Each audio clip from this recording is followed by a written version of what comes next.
What is up, my fellow mobile gamers? In today's video, we are looking at the best and worst Rift modifiers. I'm going to go over the good and the bad ones. The green ones are the good ones that actually modify and kind of give you buffs, while the red modifiers will actually kind of make the dungeon runs a lot harder. So first up for our reds, we have fast monsters, which is pretty self-explanatory. The monsters just move faster. It does make them harder to round up and do like AoE damage to them. We next have fearful monsters. So monsters run away when damaged below 50%. Erratic monsters. So this one actually alternates between being enraged and weakened. So this is like a bipolar version of the monsters. Just an easy way to think of it. Next up, we have the floor is lava. This is the one that I hate. I think this is probably one of the worst modifiers to get. What it does is lava erupts beneath your character and you just take damage. So you have to be constantly moving. Demon Hunter, and you have your primary attack set to the one that lets you move around while attacking, you're okay. But for something like the Necromancer or one of these classes that wants to stay still to auto attack, you're gonna have a really hard time with that one. Another one we have is ambushing monsters.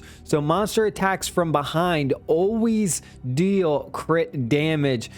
This one isn't that bad. I honestly didn't really have trouble with this one. The Wild Hunt just means that the monsters will sense players more easily. Explain that one is it just increases their sight radius. Traps immobilize players. If you're a very squishy player, because you can get trapped, and if you get swarmed by a lot of monsters, you're donezo, you're dead. That one is a tough one as well. Frenzied monsters. So they do 5% more damage for every 10% life that they have lost. This one can be another one that can give you a lot of trouble. Monster dodge, chance increased to dodge your attacks. This one I absolutely hate. You'll notice a lot of your attacks will just miss. Next up we have is cruel monsters. So crit hit chance is increased by 50%. If you get something like cruel monsters along with frenzied monsters, you gotta watch out because they could put out a ridiculous amount of damage. Those two combined are kind of scary. Also, monster attack speed increased. Any combination of those three can be very difficult. Next up, we have acid pool slows. So all this does is slow you. And then we have sacrificial power.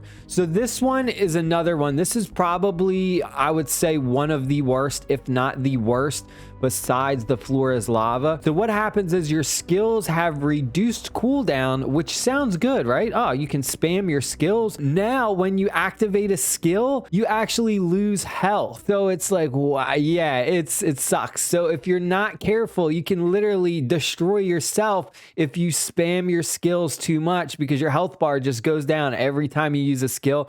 That was another one that I absolutely hated, and that one gave me a big problem as well. So we got poison fog. So what happens is the rift room actually fills up with poison fog, and you have to go around and you're gonna find these like little like totems or something. I don't know exactly what you would call them, but they're scattered throughout the dungeon, and you have to go to them and you have to activate them, clear the poisonous fog like in that area. So there's a bunch of different ones around, so you kind of have to go as you move through the dungeon. You need to clear these, otherwise you're just going to be standing in poisonous fog taking damage over time, which absolutely sucks. Another one we have slippery ice. This one can be tricky paired with some of the other ones. Floor freezes and it changes your movement. So imagine slippery ice with the floor is lava. Yeah, that combination is like, what? Last two we have is monsters sometimes explode when they're destroyed. This can be really tough if you are something like a barbarian,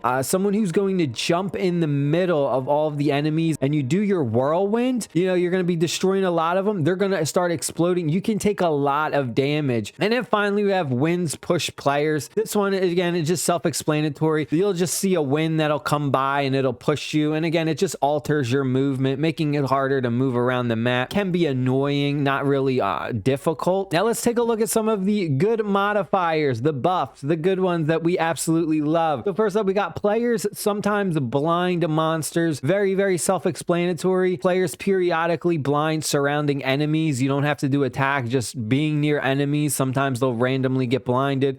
Blinded enemies means that they will miss if they try to attack you. So that's a okay one. It's not one of the best ones. There are a lot better ones that we're going to go through. Next up, we have monsters drop more energy. This one is pretty good. It helps you get through the dungeon a lot faster. And then we have will to survive. So players take 5% reduced damage for every 10% life lost. Then we have ultimates charge faster. I absolutely love that positive modifier. Just lets you use your ultimates a lot more.